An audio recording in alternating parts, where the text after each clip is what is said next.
Muito boa noite a todos, sejam muito bem-vindos para mais um Tabelando Podcast. A tabela da rodada, a gente vai falar agora de Brasileirão, jornada 31, que aconteceu fragmentada no final da semana, mais no final de semana. O Brasil que teve o segundo turno das eleições no domingo, então não teve jogo domingo.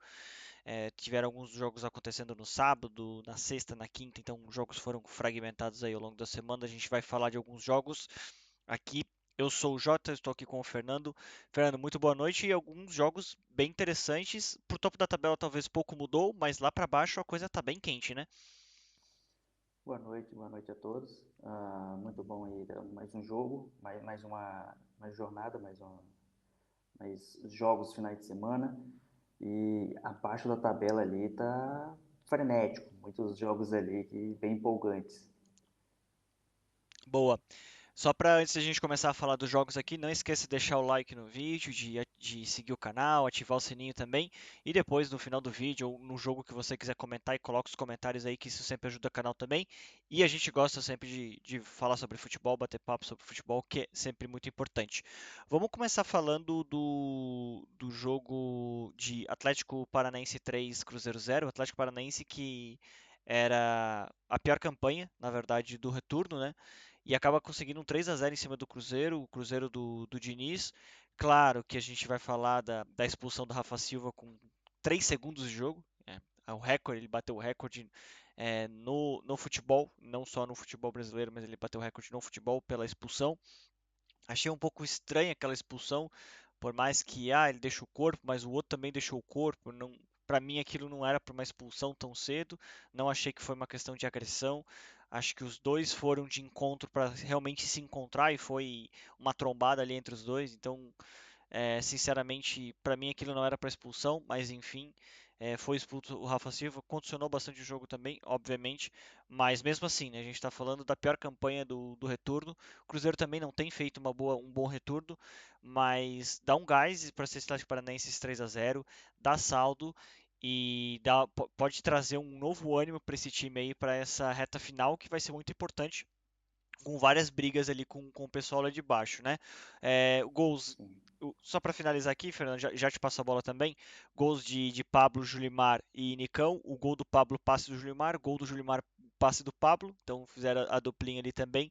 E no finalzinho do jogo, o passe do Coelho para o gol do Nicão também. Então não foi um primoroso jogo. O Atlético com certeza dominou o jogo, teve mais oportunidades. Não foram também muitas maiores oportunidades, mas conseguiu converter, fazer 3 gols e sair com outro ânimo aí para essa reta final de campeonato, né?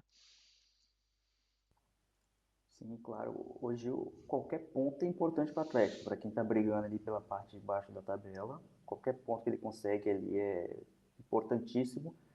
E é claro que a expulsão condicionou muito o jogo completamente diferente do que poderia ser, porque o jogo ali é todo do Atlético. O Cruzeiro praticamente não fica com a bola, toma gol logo no início, praticamente, após a expulsão já. No início não, no meio do primeiro tempo ali toma o gol, e aí depois, no início do segundo tempo, toma o segundo, e fica difícil para o Cruzeiro. Uhum. Jogando com 10 em campo, fica muito difícil conseguir alguma vitória, tentar um empate perdendo. Então, é um jogo ali para o Atlético importantíssimo conseguir esses 3 pontos e tá ali na entrada da, da desclassificação ali da liga. Então, muito importante para ele, para quem está brigando ali com o Corinthians, Vitória, o Bragantino. O jogo lá na Liga Arena, o Diniz eu não sei, o Diniz começa a ser um pouco contestado já tem uma certa pressão em cima dele, apesar dos poucos jogos que ele tem. Isso é normal no Brasil, tá, gente? Para quem não tá muito ambientado com o que é o futebol brasileiro, hoje, mesmo que o técnico assuma aí para ir 4, 5 jogos, acho que são 5 jogos dele, um empate, 4 derrotas, se não me engano, é o retrospecto, então assim, é muito ruim. Ao contrário, na verdade, são 4 empates e uma derrota. Agora a segunda derrota em 6 jogos são 4 empates e 2 derrotas. Já bem contestado. O Diniz que tem um estilo de jogo muito peculiar, um jogo que demora a encaixar, porque demanda muito treinamento, demanda muito sincronismo e é um bocado complicado o jeito que ele joga. Para mim, não faz muito fit com esse time do Cruzeiro. Acho que esse time tem talento para mais, tem bola para mais, enfim. Vamos ver se o Fernando Diniz consegue terminar esse brasileiro. O Cruzeiro também não está aí a perigar a zona de rebaixamento, mas estava ansiando aí uma vaga na Libertadores, porque fez um investimento muito alto, colocou muito dinheiro nessa janela agora com a revenda, né, do Ronaldo pro grupo. Esqueci o nome agora do grupo, o Pedrinho lá de BH que eles chamam, que é uma rede de supermercados que comprou e colocou muito dinheiro, trouxe inclusive alguns nomes interessantes, Lautaro Dias, Matheus Henrique, e o time não está a performar muito bem. Já teve a saída do Fernando Seabra, no caso, para a vinda do Fernando Diniz, e o Fernando Diniz não tem conseguido encontrar esse jogo todo também. Tem o Gabriel Verón que está emprestado do Porto também, então tem várias questões aí que o Cruzeiro precisa definir e essa vaga seria muito importante, mas eu acredito que vai acabar ficando mesmo no máximo, se eu conseguir uma recuperação agora para o final do campeonato, uma pré-Libertadores, se não vai ser Sul-Americana mesmo e se contentar com isso para a próxima temporada, né? Sim, o Fernando Diniz, ele gosta de um jogo ali bem organizado, aquele futebol estilo Guardiola, toque a bola, fica com a bola aos pés. E é algo que o Cruzeiro não está muito acostumado. O Cruzeiro é mais um jogo direto, mais velocidade. E o final de campeonato, faltando 10 jogos para acabar, e o time ele, tentando classificação para Champions. Para a Então, Libertadores. é para Libertadores. Então, fica difícil para o Diniz chegar e mudar já o estilo de jogo dos jogadores e já Sem conseguir uma resultados. pré-temporada, né, para conseguir preparar o time, Pro estilo de jogo dele, ele ideologia dele, precisa da né? pré-temporada. É, O exatamente. estilo dele, ele precisa disso. Ele não vai chegar e já mudar a chave e já conseguir resultado. E eu acredito que para a próxima temporada, eu acredito que ele não fica no Cruzeiro, porque até o momento ele não conseguiu nenhuma vitória, 5 jogos, e no Brasil existe muito essa pressão. Exato, E realmente. aí, Vamos ver, né? ele, Ele tem o Matheus Pereira também, que acabou de ir para a seleção, que eu acho um bom nome. Tem alguns nomes sim, bem interessantes nesse time aí. O próprio Vidalba, acho que é um bom jogador. O Lautaro Dias, como já falei. O Wallace também, o volante trouxeram e pouco se viu jogar. O Matheus Henrique é outro. O Gabriel Veron até começou bem, mas com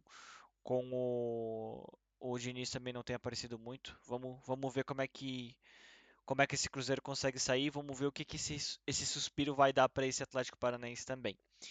Malta, passando então para Vitória 2, Fluminense 1, a vitória do Vitória, né?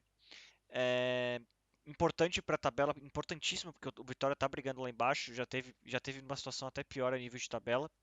E ganhar do Fluminense, que também conseguiu chegar agora os 31 jogos também, conseguiu equiparar, porque estava com um jogo a menos, e conseguiu vencer o Fla-Flu, conseguiu vencer o Atlético Paranaense, conseguiu dar um gás, conseguiu respirar ali para subir, mas toma essa derrota do Vitória, como eu falei, que o Fluminense é capaz disso, perde para o Atlético Goianiense, mas ganha o Fla-Flu no Maracanã, então coisas que esse Fluminense consegue fazer.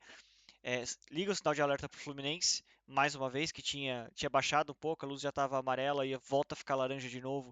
O Fluminense não pode é, dar o direito aqui de deixar um jogo desse escapar, no caso. E o Vitória consegue essa vitória muito importante, apesar do pênalti completamente contestado no final do jogo, que é praticamente um dos últimos lances do jogo aí, o gol do Alejandro. Mas para o Vitória é completamente o resultado. O Fluminense também não fez um bom jogo, o Vitória jogou melhor. O Fluminense até teve algumas chances, mas o Vitória fez um jogo melhor que o Fluminense. Era merecedor da vitória, apesar de que nenhum dos dois fez um jogo primoroso, a nível técnico não foi um grande jogo de se assistir. Mas para o Fluminense é o que eu falei, o sinal um pouco mais laranja. Olhar um pouquinho com certo cuidado. Mais um jogo sem o Thiago Silva e mais um jogo que o time sofre na defesa com o Manuel e o Thiago Santos. Tem muita dificuldade, diferente de quem está ali na defesa também de encaixar. Ele vai com o Cão Elias de começo de jogo, depois coloca o Cano, que tinha feito o gol no meio de semana também, no jogo atrasado contra o Atlético Paranaense. O Cano que tem 7 gols no ano, então um número muito abaixo para quem já fez 40 gols no ano e estava fazendo isso há praticamente 2, 3 temporadas aí também. Muito mal. O John Arias também não fez um bom jogo. Muito abaixo, o time do Fluminense como um todo muito abaixo também. E o Vitória foi, dentro das suas limitações, dentro do que é o proposto para esse time também, foi bem e conseguiu sair com os 3 pontos, que a nível do campeonato é o que mais importa nesse momento, né? sim. por se tratar de dois clubes que estão brigando ali para não cair, era um jogo que eu esperava mais, principalmente a parte de técnica, eu esperava mais. São elencos que não são ruins, o elenco do Fluminense é um elenco bom, muitos jogadores que é da temporada passada. Temporada passada foram campeão da Libertadores, Uhum. então, claro que tem a mudança de jogador um ou outro, mas se for pegar uma base ali, muitos jogadores que vêm da temporada anterior, então a gente esperava que fosse um jogo melhor, um jogo ali que o Fluminense não procurou muita vitória, poucos chutes ao gol, chutes que realmente foram ao gol, não só finalizações que contam ali para fora também. Então, Sim. na estatística aqui, defesa do goleiro, do lado do Fluminense só teve, do lado do Vitória, a defesa do goleiro do Vitória só teve uma, ou Ah, seja, de 10 finalizações do Fluminense, uma foi ao gol. E aí, para um clube que está brigando para não cair, é pouco. Precisa de mais. E é aquela questão da montanha russa. Um jogo joga bem, o outro jogo não. Vindo a vitória no Fla-Flu e chega num jogo desse e joga mal dessa forma. E é complicado.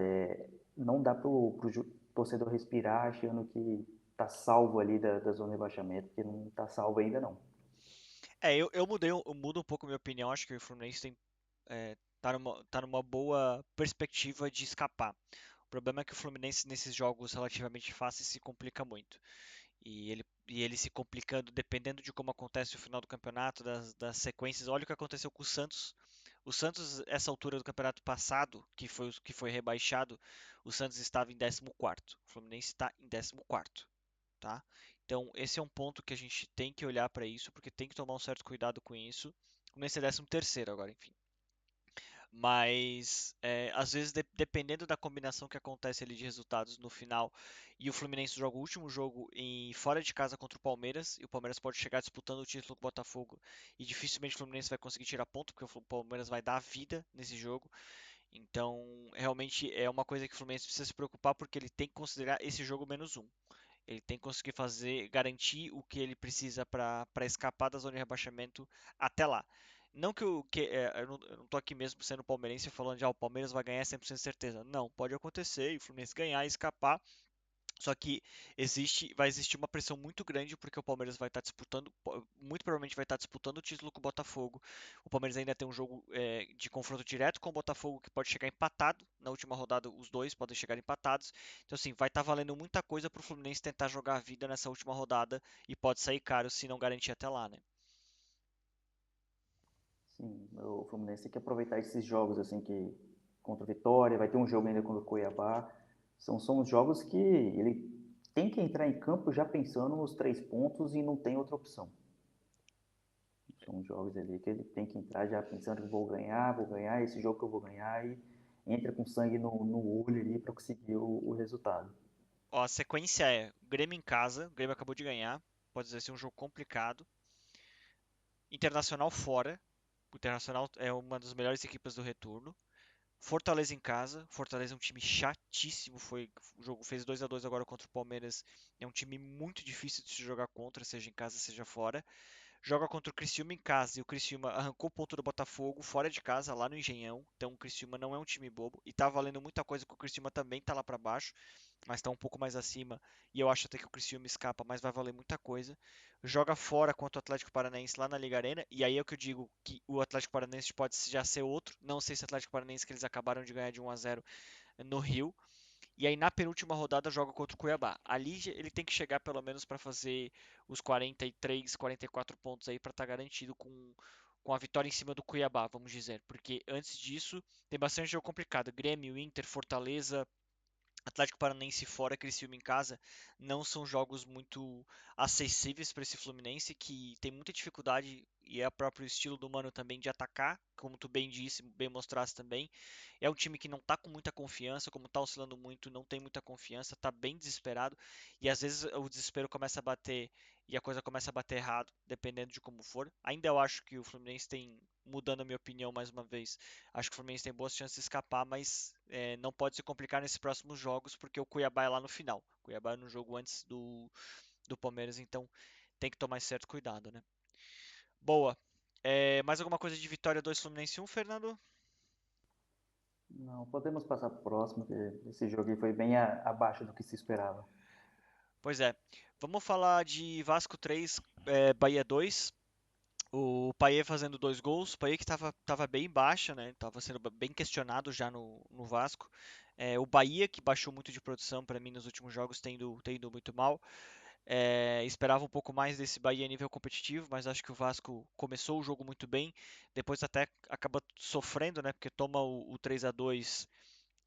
Até o segundo gol do Bahia foi aos 75, então para ir pelo menos 15 minutos mais os acréscimos, então para ir 20, 25 minutos aí que o Bahia ainda teve a chance de apertar e conseguir empatar esse jogo. Não foi um jogo tão simples. O jogo foi bem parelho.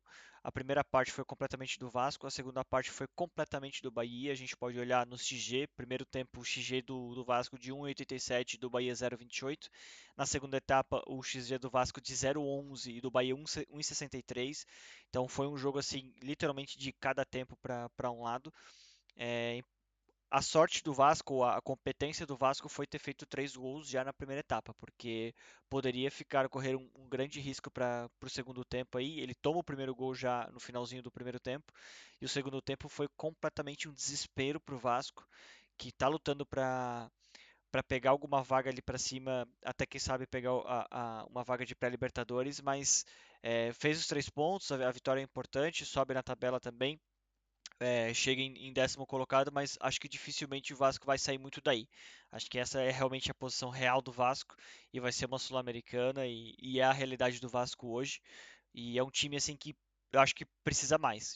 Já fez mais e precisa de mais ainda nesse campeonato, né?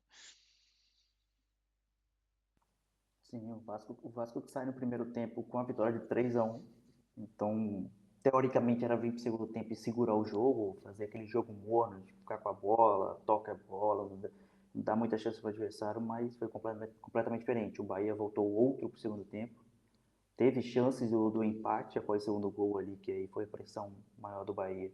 Teve chances de empate, então quase que o Vasco aí sai do jogo com bem um empate, uma derrota, e isso não seria muito alucinante de acontecer, Uhum. porque o Vasco só fez o primeiro tempo bom, o segundo tempo foi completamente do Bahia o jogo. É, exatamente. Um risco muito alto desse que esse Vasco acabou pagando. O Bahia se recuperou até pro segundo tempo, fez um primeiro tempo muito ruim, o Bahia também. Precisa oscilar um pouco menos para conseguir competir melhor esse Bahia, porque eu esperava até que fosse mais. No começo do campeonato até brigou lá em cima, né? Tentou brigar lá em cima, figurou entre os primeiros, mas não conseguiu ficar lá para cima. Tá em sétimo ainda com 46 pontos, tá sonhando ainda com essa vaga ali junto com tirar essa vaga do São Paulo e até do Inter, mas hoje acho que até o São Paulo até o Inter dão mais sinais de jogo e mais sinais de que vão ficar com essa vaga da pré-Libertadores do que o próprio Bahia, né? E o próximo jogo é São Paulo e Bahia. Então, Valendo muita coisa. está valendo muita coisa para os dois times. Uhum. Para o Bahia mais ainda, porque ele Fica dois, pode, né? pode diminuir a quantidade, a diferença de pontos. Ele fica a dois do São Paulo se ele Então, ganhar. é aquele É lá jogo na que Fonte vale Nova ou mais que os é, três ou é no pontos. Morumbi? É na Morumbista. Fonte Nova. No Fonte Nova. O São Paulo tem grande dificuldade jogando fora, né? É um grande problema que o Sim, São Paulo tem, é essa dificuldade de jogar fora de casa. O São Paulo que acabou de empatar com o Criciúma, eu até achei que ia perder, mas conseguiu ainda o empate, que a gente sabia que era um jogo bem tricky pro São Paulo, e o São Paulo gosta de se enrascar nesses jogos relativamente mais fáceis, né? esses jogos considerados fáceis fora de casa, É. para o São Paulo, é como se fossem os jogos mais difíceis do ano. E é impressionante como ele compete bem quando é derby, quando é jogo grande, quando a coisa realmente vale. O São Paulo compete muito bem. Olha como foi com a Libertadores, a própria Copa do Brasil, foram desclassificações no detalhe mesmo. Mas esses jogos pegam um jogo assim como um Criciúma da vida, se complica de um jeito que não dá pra entender, né? Boa. Vamos fechar então aqui de Brasileirão. A gente vai dar uma passadinha pelos tops que a gente está falando só lá de baixo. De Cuiabá e Corinthians, gol do Depay, Depay no caso de pênalti. Acho que continuo achando que estão fazendo um alarde muito grande a nível da mídia do que ele gera, mas não acho que ele tem gerado esse jogo. Inclusive eu vi noticiário aí de que o Depay tá construindo a escada para esse Corinthians sair do buraco. Então, assim, desculpa, mas ele está bem longe de fazer qualquer coisa disso. Tem outros jogadores muito melhores nesse time do que o próprio Depay, mas ok, é penalidade, foi lá, pegou a bola, resolveu, e tinha que ser assim mesmo, é um jogador de Copa do Mundo, é um jogador que teria que conseguir aguentar uma pressão dessa e não teria que tremer numa hora assim. Importante a vitória pro Corinthians, essa é a parte mais importante para conseguir escapar de lá. Eu ainda acho que todo mundo lá de baixo, o Corinthians é o que melhor dá sinais. E eu acho que o Corinthians pode decidir o campeonato na próxima rodada. Vai jogar em casa contra o Palmeiras. E se ele ganhar do Palmeiras, porque é um jogo bem perigoso para o Palmeiras, por mais que o Palmeiras tenha jogado relativamente bem, mas não tem sido essa bola toda não. Se ele ganha do Palmeiras, eu acho que ele mata o campeonato nesse sentido. Eu acho difícil que o Botafogo deixe escapar pontos nesse sentido. O Palmeiras está aí 8 jogos sem perder, são dois empates, 6 vitórias. Mas é um jogo bem perigoso para o Palmeiras, porque esse Corinthians, para mim, é quem mais dá sinais de evolução, quem mais dá sinais de que esse time com o Ramon Dias tem melhorado. Claro que o elenco é totalmente novo, mas o time tem dado bons sinais, e esses sinais não estão em cima do Depay, estão em vários outros pontos do que o Ramon Dias tem conseguido fazer. Ele fez muito bem isso com o Vasco também, quando ele salva o Vasco na temporada retrasada, na verdade. O cenário é o mesmo, ele consegue arrumar o time minimamente para conseguir competir nesse nível um pouco mais alto do que essa zona de baixo, né? E eu acredito que o que vai dar resposta pro restante do campeonato e pro Corinthians não está no Brasileirão. Está no jogo dessa semana, da Sul-Americana, contra o Racing. Então, que o primeiro jogo ficou empatado, agora é o jogo de volta. E eu acredito que esse é o jogo chave do Corinthians. Esse é o jogo que vai dizer qual vai ser o emocional, como que o time vai entrar em campo contra o Palmeiras. Porque o time pode vir de uma eliminação com uma derrota grande, o time pode vir com uma classificação, então pode chegar à final. Então eu acredito que esse será o jogo chave, que aí esse jogo vai dizer como que ele vai para o clássico contra o Palmeiras, e ali sim, o clássico é clássico, não tem favorito, ali tudo pode acontecer. Mas esse jogo dessa semana, pela Sul-Americana, vai ser o jogo chave do Corinthians. E se a gente pegar os 5 times ali que estão brigando para não cair, o Corinthians é o que mais dá resposta, é o que mais entrega dentro de campo.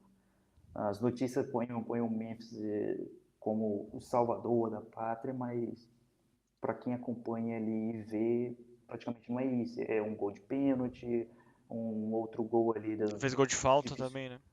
Sim, mas não é exatamente isso. O melhor jogador hoje do Corinthians não é ele. O Corinthians tem o Galo, que joga muito mais, o Igor Coronado também vem jogando bem. Então, tem outros jogadores que têm papéis importantes. Sim. Claro que a mídia toda ele vai ficar por cima dele, porque é jogador de fora, jogador de Copa do Mundo, então tem essa diferença. Uhum. O próprio Thales Magno acho que tem jogado bem. O Ranieri também gosto muito. O médio. O Carrídio também, que tem entrado muito bem. Então acho que tem outros nomes. O André Ramalho na defesa, para mim, é o melhor zagueiro que o Corinthians tem também. Então, O Hugo Souza chegou no Corinthians, está o agarrando muito impacto, bem, exatamente, um impacto o muito grande impacto também. dele. Isso. Boa. Vamos passar rapidamente aqui pela rodada completamente aqui. Então, Grêmio 3, Atlético Goianiense 1. O Grêmio volta a vencer, o Renato se acalma um pouco depois do Grenal. Vitória 2, Fluminense 1, Flamengo 4-2 no Juventude. Para mim, um jogo desastroso da arbitragem. Quer dizer, foi uma rodada desastrosa da arbitragem, de modo geral, mais uma vez. Mas a gente não vai entrar nesse mérito porque a gente vai longe se a gente falar isso. Mas o jogo, para mim, desastroso e condicionou completamente o jogo. Não que o Flamengo não fosse ganhar, mas acabou um pouco com o jogo. Palmeiras 2, Fortaleza 2, também uma arbitragem bem confusa. Eu daria um dos pênaltis, o outro não. Achei bem discutível o segundo pênalti do Palmeiras. E o Fortaleza um time bem enjoado, bem encaixado. Não acho que o campeonato está decidido como muita gente está falando por aí. Eu falei que poderia acontecer isso, do Palmeiras ficar 3, depois volta para 1, vai para 3. O Palmeiras já está fazendo essa troca, já faz para aí quase 2, 3 rodadas que vai para 1, vai para 3, vai para 1, vai para 3. Mas o importante é não perder, conseguir sempre continuar pontuando que o Botafogo também não está deixando escapar. E agora a próxima jornada do Palmeiras é contra o Corinthians fora de casa. Então esse jogo vale muita coisa porque se ganha do Corinthians fora de casa, dá um ânimo muito grande porque é derby e dá um gás para chegar, vai fazer os 3 pontos, vai colocar pressão em cima do Botafogo. Então tem um fator emocional muito grande e muito clássico, porque pode, se perde para o Corinthians e o Botafogo ganha, vai a 6 pontos, e aí realmente fica muito difícil de conseguir buscar esse campeonato. Atlético Paranaense 3, Cruzeiro 0, já falamos também. Tivemos isso. Atlético Mineiro 1, Internacional 3. Internacional, mais uma vez falando, ótimo retorno. Segundo colocado no retorno só atrás do Palmeiras. Então, um time muito bem treinado pelo Roger Machado. Esperamos que consiga trazer isso para o ano que vem também. Botafogo ganhou 1 a 0 do Bragantino. No apagar das luzes lá conseguiu um gol. Não foi um jogo brilhante do Botafogo. Não vem fazendo jogos brilhantes fora da Libertadores, o Botafogo no Brasileiro. Mas tem conseguido os placares. Então, é realmente importante a nível do campeonato. E tem muita gente que fala que esse é o tipo de jogo de campeão. Vamos ver, vamos acompanhar, porque esse campeonato ainda tá bem apertado e vai até o final que a gente pode ver. Esperamos que seja também. Criciúma 1, São Paulo 1, a gente já falou um pouquinho também. O São Paulo sempre escorregando um pouquinho fora de casa. O Criciúma é um time chato, a gente sabia que era um time complicado de jogar. O São Paulo ainda foi arrancar o empate porque estava perdendo. E é um jogo difícil lá no Heriberto Wilson, mas deveria ser mais acessível para esse elenco de São Paulo, mas o Criciúma para mim dá mais um sinal de que não vai cair. É um time que tem conseguido fazer coisas aí que dificilmente vai ser rebaixado. Cuiabá 0, Corinthians 1, já falamos também, e Vasco 3, Bahia 2, tá? Vamos passar agora para os 11 da jornada, então. O Pablo, por ter feito gol e assistência, acaba sendo a maior nota aí do SofaScore. O Julimar também com gol e assistência também tem uma ótima nota. O Arrascaeta pelo jogo contra o Juventude fez um bom jogo. O Payet também fez 2 gols, um bom jogo. O Gerson também fez gol e assistência, um bom jogo. O Gregory jogou muito bem no jogo do Botafogo contra o Bragantino também. Thiago Heleno do Atlético Paranaense, bastante gente do Atlético Paranaense, fazia tempo que a gente não conseguia ver isso aqui também, importante isso. O Neres também, zagueiro do Vitória, fez uma boa partida. É Matheus França, né? Acho que é o nome do miúdo do Flamengo lateral. Acho que é Matheus França. Tá W Isso. França ali, mas não sei se tem tantos nomes parecidos no Brasil que pode ser que seja um Wellington da vida aí que a gente já nem conheça. O Bernabei, que é um lateral que tem ido muito bem no Internacional, tem uma sequência muito boa. Olho nesse Bernabei, acho que é uma boa opção aí por Roger Machado. E o Hugo Souza também, como comentaste, o goleiro do Corinthians segurou bem esse placar super importante para o Corinthians contra o Cuiabá também. Opa, É ah, o Wesley França. Wesley França, exatamente. Então, vamos olhar para a tabela aqui. Então, a gente tem a tabela aqui do Brasileirão com Botafogo em primeiro com 64 pontos, o Palmeiras em segundo com 61, o Fortaleza em terceiro com 57, continua 4 pontos. Então, o Palmeiras consegue manter a distância, mas escapa um pouquinho o Botafogo, cada vez mais apertando o final do campeonato. Fortaleza em terceiro com 57, Flamengo em quarto com 54. Pode ser que o Flamengo até consiga até o final aí do campeonato passar o Fortaleza. Acho que mais do que isso, acho um pouco difícil para esse Flamengo. Vamos acompanhar. Tem final agora, vai começar a apertar os jogos da final da Copa do Brasil também. O elenco vai começar a se desdobrar para isso. O Inter já é quinto colocado com 52 pontos, está subindo bastante, passou o São Paulo e tem um jogo a menos, né? Então, olho nesse Internacional, porque pode chegar aí a 55. Claro que o Flamengo também tem um jogo a menos, mas pode até chegar a pegar Libertadores direto. Então, realmente uma boa arrancada desse Inter no retorno. E acho que, de certa forma, é difícil a gente falar que merece, né? Mas seria uma história legal de ver tudo o que aconteceu lá no Rio Grande do Sul, tudo que o Inter passou também. Teve que jogar em outros estados, teve que vender mando, teve que fazer um monte de coisas enquanto as famílias dos jogadores e das pessoas do clube também estavam passando por muita dificuldade lá com o que aconteceu no começo do campeonato, das enchentes que assolaram o Rio Grande do Sul. Pro Grêmio também, obviamente, mas legal de ver esse Inter conseguir se recuperar e conseguir chegar aqui em quinto. Vamos ver se consegue ainda dar esse gás final para pegar essa vaga de Libertadores direto. São Paulo em sexto, com 51 pontos. Joga um jogo muito crucial agora contra o Bahia, porque pode tomar uma pressão desnecessária agora se acaba perdendo para o Bahia. Claro que é um jogo fora de casa, São Paulo sempre tem essa dificuldade de jogar fora de casa também, mas tem que ter atenção aqui porque pode consolidar aqui. São Paulo vai para 54, o Bahia fica com 46, no máximo o Cruzeiro vai a 47, então assim, vai ficar 4, 5, 6 pontos aí de diferença já para essa zona de pré-Libertadores. E o São Paulo pode, quem sabe, focar em tentar de fato essa vaga direta para Libertadores, porque facilita esse jogo para Libertadores. É muito cedo na temporada também, os times não estão muito prontos e sempre pode ser um jogo perigoso de se jogar. O Bahia em sétimo, então, caindo bastante de produção nas últimas 5 rodadas aí, em sétimo com 46 pontos, o Cruzeiro em oitavo com 44, o Vasco em nono com 43, o Atlético Mineiro em décimo com 41. Seguindo a rodada, o Grêmio, 11º com 38. Daqui eu acho que já não cai mais, tá? Grêmio e Criciúma eu acho que já não cai. Então, Grêmio 38, Criciúma 37. Claro que a gente está falando que o Bragantino e o Juventude tem 34 e para o Grêmio são 4 pontos, então pode acontecer muita coisa. O Grêmio pode cair? Sim, o Grêmio pode cair ainda. Mas eu acho que do Grêmio e Criciúma não cai. Então, para mim, o perigo, a briga está toda aqui de baixo. Fluminense com 36, Corinthians com 35, Vitória com 35, Atlético Paranaense com 34, Bragantino com 34 e Juventude com 34. Cuiabá e Atlético Goianiense já foram. Então a gente tem, nas minhas contas, 6 times para 2 vagas, no caso de rebaixamento. Então vamos ver como é que as próximas jornadas vão dar o despiste sobre isso também. E como esses times vão estar performando nessas próximas rodadas aí. Falando em próxima jornada, então, jornada 32 que acontece no final de semana, ela já começa, na verdade, na sexta, não, no sábado, né? É sábado, domingo e terça? Eu não, acho que é isso, né? Não, ela é sábado, Sábado, não, domingo. é sábado, quarta e quinta, né?